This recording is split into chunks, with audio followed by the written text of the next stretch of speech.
one of the things that I've tried to do, because I've had several conversations, my doctor, my dentist, and my lawyer all have their kids at Riverview. So believe me, I've had plenty of conversations with people about Riverview.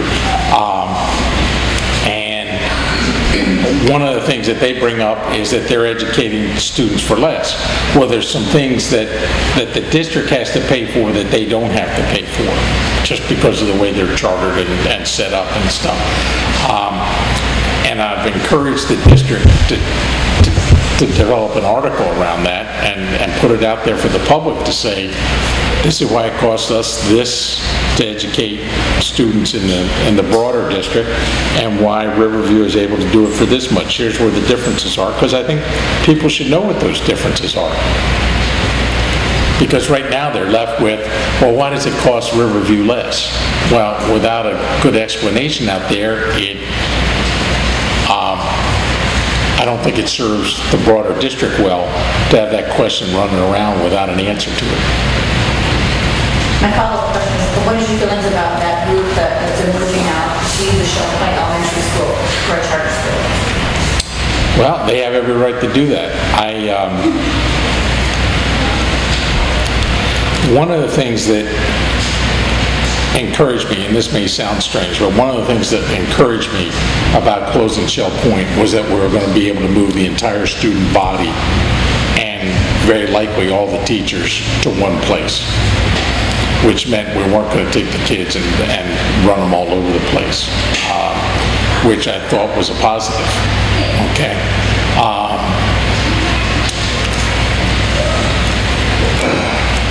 I don't know, and I know you're active in it, Lisa. I don't know how they're going to differentiate what they're going to offer that isn't already being offered.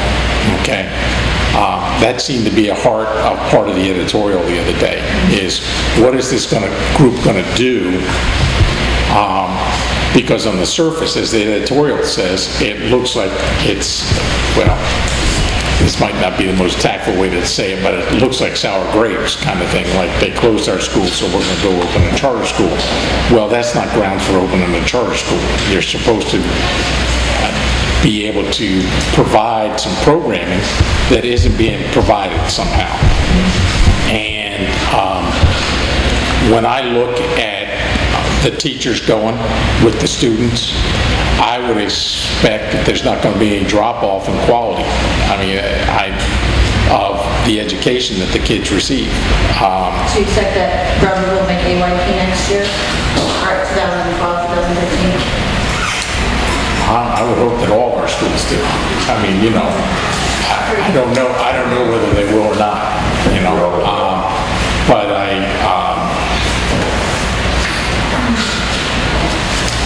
I mean, I have a pretty basic philosophy on this, okay?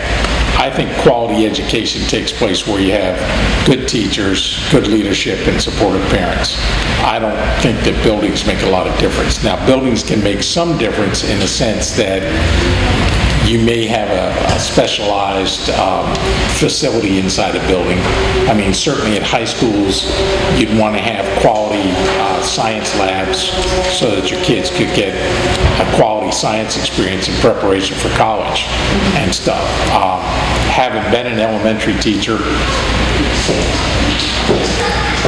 I think there's a lot that goes on in elementary education that's so foundational that it's much more about who's standing in the front of the room and what the curriculum that they're teaching is versus what space they're in. So you wouldn't be opposed to a charter school going into Shelburne Elementary? No, I would want to see at the end of the day what their charter looks like and what they're going to do that's different. And am I going to? Oh, the use of the building's not an issue for me, because I hope that somebody's going to use it going forward. Whether you know, everybody perceives that it's going to be offered up to Riverview. I don't know whether that's the case or not. You know, I don't know whether some commercial entity would want to come in and use it. You know, those kinds of things.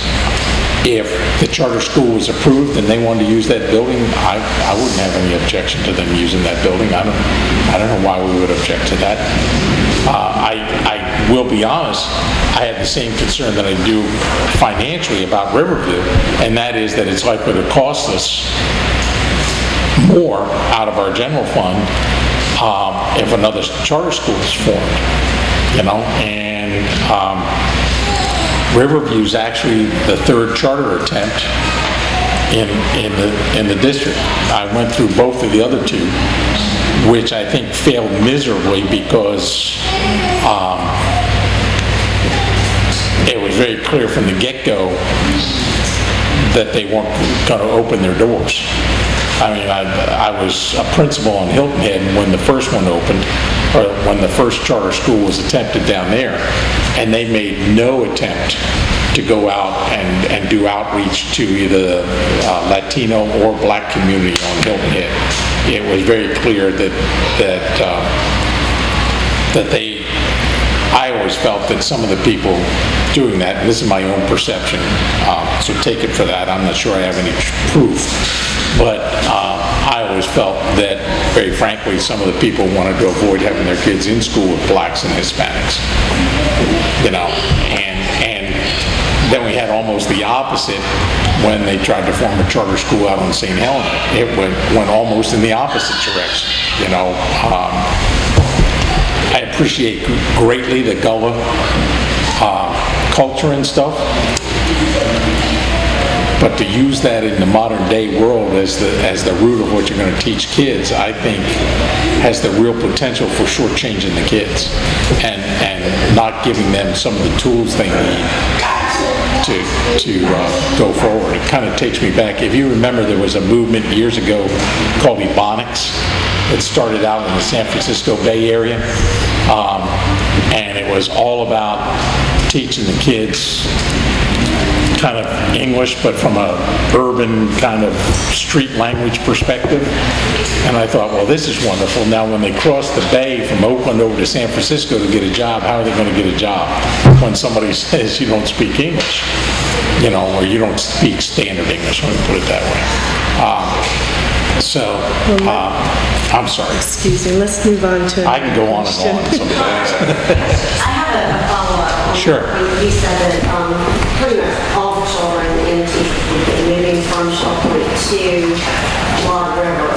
And please correct me if I'm wrong, but my understanding is that those students will displace students in Log River. Correct. They will displace students in Champlain who will then go on to Log Ranch. Right. You're absolutely right. So it's not quite as clear-cut as... Well, let me first address these Shanklin kids who are going to Whale Branch. They end up there for high school now. Okay? So it makes sense to me that they move into that area for elementary school and middle school. And that they stay in that cohort. Okay? Versus going to Shanklin and then Robert Smalls and then over to Whale Branch. That makes no sense to me. I mean, it's part of the issue that I have with the 5-8 configuration at middle schools. I think right now we have 2 middle schools that are that way. Okay, we're going to have to make Robert Smalls that way. To leave Buford Middle in some other configuration makes no sense to me whatsoever.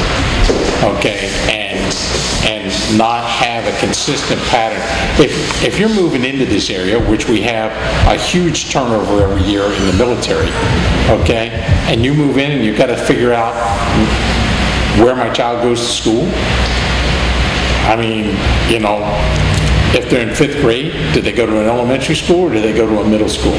You know, and do I think they're different?